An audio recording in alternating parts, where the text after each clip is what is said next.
Então, dentre essas concepções do existencialismo, características do existencialismo, né, o ser humano, como ele é entendido como uma realidade perfeita, aberta e inacabada. A liberdade humana, ela não é plena, mas é condicionada às circunstâncias históricas. A vida humana não é um caminho seguro, pelo contrário, ele é constantemente marcado por situações de sofrimento, doenças, injustiças, luta pela sobrevivência, fracassos e tal. Ou seja, para os existencialistas, nós não podemos ignorar o sofrimento humano e a angústia interior e também a exploração social. Ou seja, é preciso considerar esses aspectos, que são aspectos extremamente adversos da vida, e também encará-los de frente. Então, os existencialistas vão dar uma visão filosófica da vida a partir da vida como ela é, né? Sem nenhuma perspectiva utópica da vida, né? De uma vida bela, eudaimônica, ou de uma vida segundo a vontade de Deus. Pelo contrário, de qual que seria o ideal de uma vida, não. Os existencialistas vão partir de reflexões cujo fundamento, como nós falamos aqui, é a vida dramática do ser humano, a realidade como ela é. Ou seja, as filosofias da existência, propriamente ditas, elas surgem no século XX, mas elas sofreram grandes influências do pensamento de alguns filósofos do período anterior, né? Nós falaremos que são um período final do período moderno, que são considerados esses pensadores como pré-existencialistas, ou seja, são os precursores do pensamento existencialista. São homens que influenciaram profundamente o existencialismo do século XX. Entre esses homens, a gente pode destacar 4, né? Schopenhauer, Kierkegaard, Nietzsche e Russell. Esses 4, como nós já estudamos anteriormente, exerceram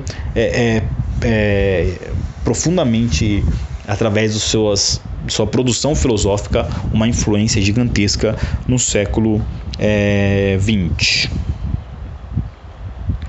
Então, nós vamos começar, para retomar um pouquinho só do conteúdo daquilo que foi a filosofia existencialista, com um grande pensador. Nós falamos há pouco de Nietzsche, comentamos um pouco acerca de Kierkegaard, Schopenhauer, e nos falta fazer um breve comentário acerca de Russell, e nós vamos falar acerca dele agora. Bom, Edmund Russell, ele nasceu no ano de 1859 e morreu no ano de 1938.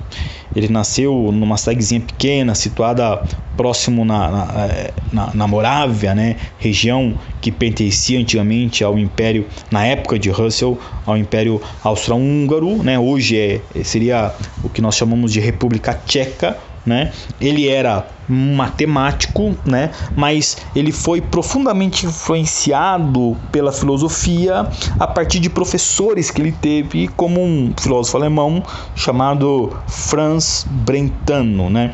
Franz Brentano exerceu uma influência gigantesca na vida de Russell, que fez com que ele, de uma certa forma, se direcionasse para a filosofia. É interessante perceber que quando surge a partir daí o movimento nazista, né, na Alemanha, Russell ele também acaba sendo perseguido pelos nazistas, justamente devido à sua origem judaica. Todos os intelectuais de origem judaica começam a ser perseguidos na Alemanha e nos territórios que a Alemanha começa a dominar, e Russell também ele vai sofrer uma grande perseguição. Ele vai ter um aluno que, pelo qual ele vai ser, de uma certa forma, assim, um tipo de um mentor, né? um tutor, né?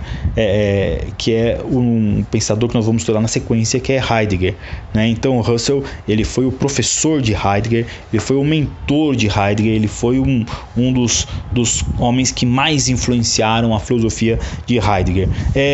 Edmund Russell ele formulou um método de investigação que foi conhecido como filosofia fenomenológica, né? Ou seria a fenomenologia, né? O método fenomenológico, né? O que seria a fenomenologia, né? A fenomenologia ela surgiu primeiramente na atmosfera rarefeita da matemática, justamente em razão da formação de Russell.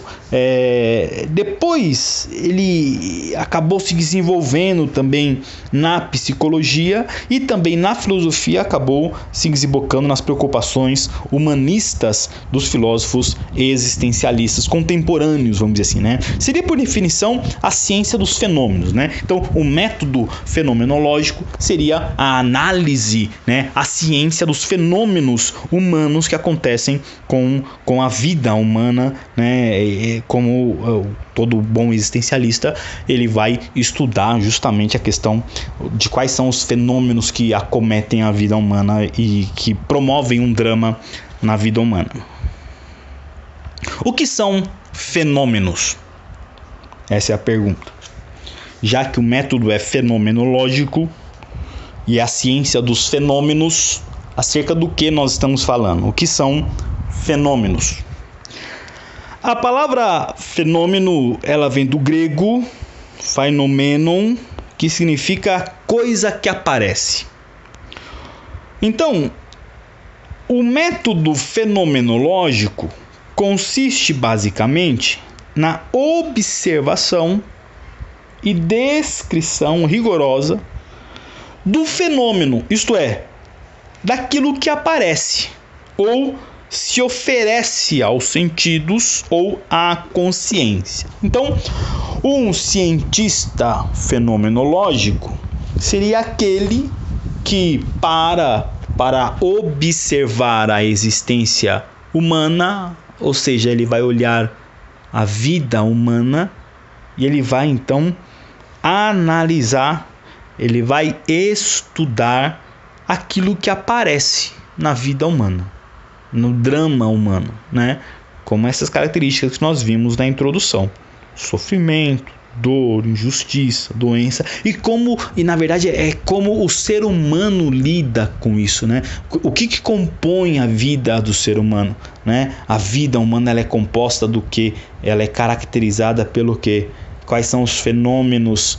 O que é aquilo que aparece na vida humana, né? Então, por exemplo, nós tivemos no final do século XX, uma americana pequenininha de aproximadamente 11 anos de idade, um pouco menor, até 9, 10 anos, e ela era uma menina extremamente agressiva. Ela foi adotada por uma família, a família que adotou ela percebeu que ela violentava o irmãozinho pequeno, enfiava objetos em todos os orifícios do menino.